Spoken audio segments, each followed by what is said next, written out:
Hello guys, good morning. Itong saging na saba na to, hilaw, gagawin ko yung banana chips.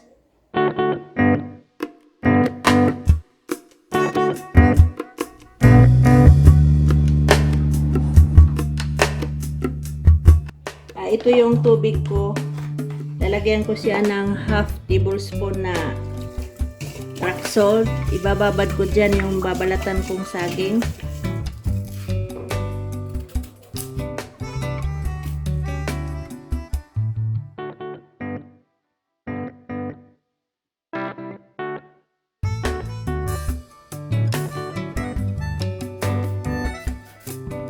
So ito na yung saging na binalatan ko kanina. Ang gagawin ko ngayon, slice ko siya ng maninipis.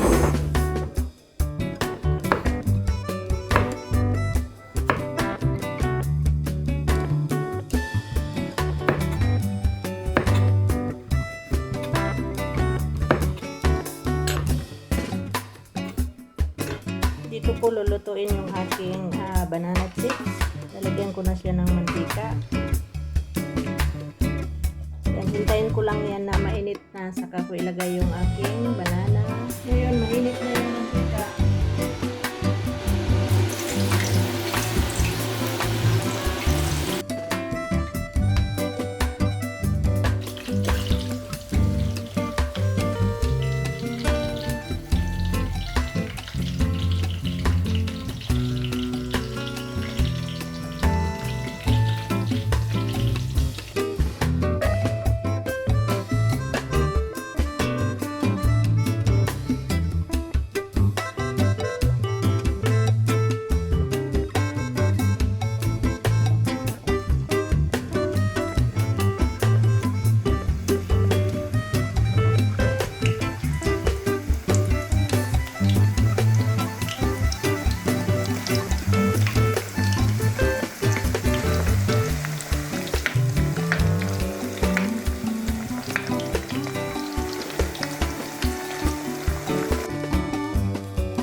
Wow, ang dami.